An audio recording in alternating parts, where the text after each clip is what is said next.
はいどうも皆さんこんにちは。今回は本能寺の変についてお話ししていきます。天下統一直前の織田信長が家臣の明智光秀によって殺された事件です。この事件は日本中に影響を与えており、その後の歴史を大きく動かしています。ということでまずはこの時の日本の状況から確認していきましょう。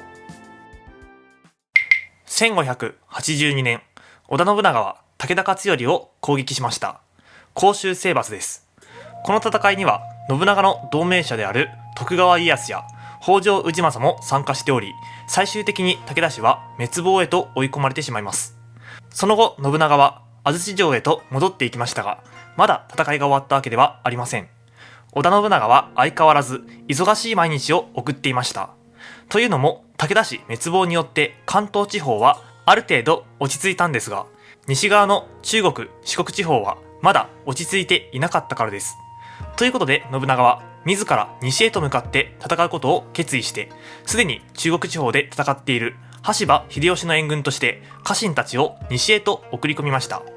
また信長の息子の織田信孝には四国の平定を命じており、彼らを追う形で信長も京都へと向かいます。こうして西へと向かう信長が宿泊したのが本能寺です。当時の本能寺があった場所は下京から出てすぐのところ、現代でいうところの四条西の東院あたりです。信長が京都にやってきたということで、多数の貴族が信長のいる本能寺を訪問してきました。そこで信長は茶会を開くなどして、これまでの武田攻めのことやこれからの中国・四国攻めのことなど多くのことを話したことでしょう。夜になると今度は織田家家臣たちが本能寺を訪れてきました。彼らとの飲み会が終わった後に信長も就寝、静かに眠りにつきました。しかし次の日の夜明け前、本能寺の外のざわめきで信長は目を覚まします。外で喧嘩が起きたのかと思いましたが、それにしては様子がおかしいです。小姓の森蘭丸に何事かと尋ねると、明智光秀の謀反ですと知らされました。是非もなし。こうして起きたのが本能寺の変です。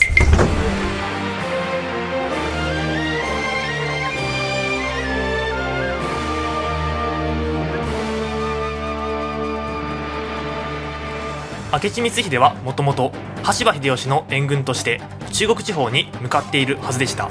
しかし光秀は突如ルートを変更、京都へと引き返してきて桂川を渡りました。敵は本能寺にあり、織田信長に対する謀反です。京都に入った光秀の軍勢は翌日の朝には本能寺に到着。信長が宿泊している本能寺を包囲しました。この時信長が近くに置いていたのは小姓と呼ばれる雑用係十数人、1万人近くいたとされる明智光秀の軍勢に対抗できるわけがありません。信長は自ら弓と槍を持って応戦しましたが、激戦の末に信長は御殿に火をつけて切腹。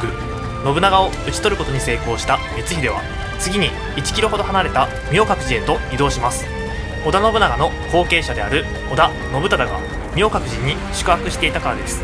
しかし信忠はこの頃には光秀の謀反を察知して二条信吾所へと移動していましたので、明智勢は二条信吾所の襲撃へと動きました。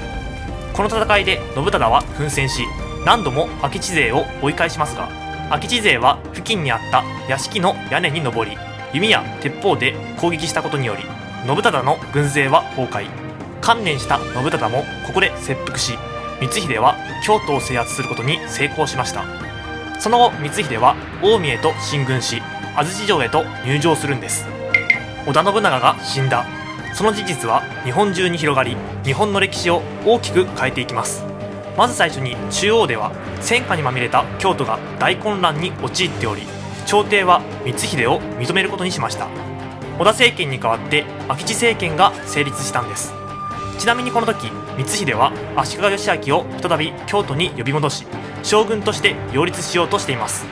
次に東国ではまだ織田氏の支配が浸透しきっていない状況だったので、北条氏は織田政権に反旗を翻し、信長から関東支配を任されていた滝川一益と激突。そのまま関東から追い払ってしまいます。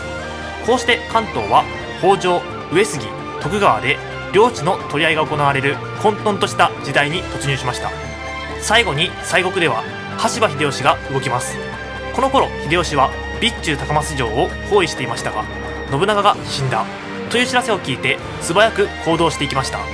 信長は生きているという嘘の情報を流して味方の混乱や敵が勢いつくのを防ぎ、毛利氏との戦いを和睦で終わらせるんです。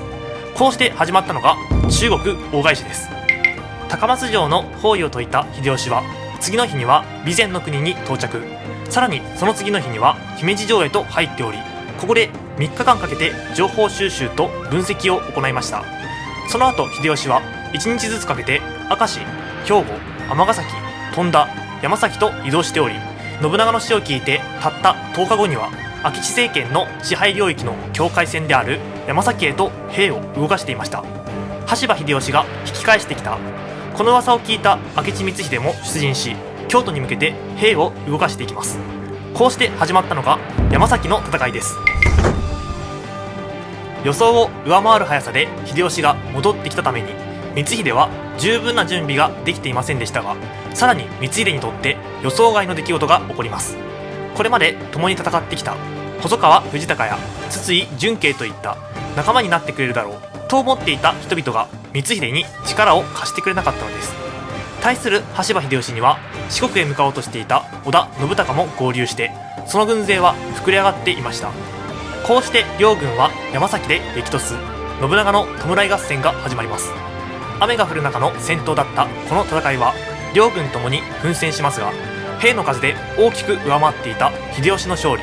敗北した明智光秀は昇龍寺城へと逃れていきます。しかし秀吉と信孝の軍勢もそう簡単に逃がすわけがありません。その後も追撃を続けており、光秀の軍勢は昇龍寺城も後にしました。光秀が目指したのは自身の居城である坂本城、近江の国への撤退を開始したのです。しかし撤退している途中に明智光秀は落ち武者狩りに遭遇して死亡。明智光秀が討ち取られた場所は明智藪として知られています。その後光秀の首と胴体は焼け落ちてしまった本能寺の跡地にさらされたと言われており、その後も明智の勢力は織田氏によって討伐されていきます。こうして明智氏の勢力は鎮圧され、明智政権は数日で壊滅するのでした。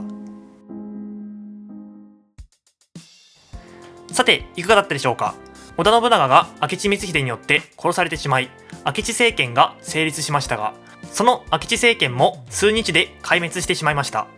こうして織田氏は織田信長という指導者やその後継者を失ってしまい分裂していきます。その分裂の主要な人物となったのが羽柴秀吉と柴田勝家です。ということで次の動画では清須会議についてお話ししていきます。それではまた次の動画で。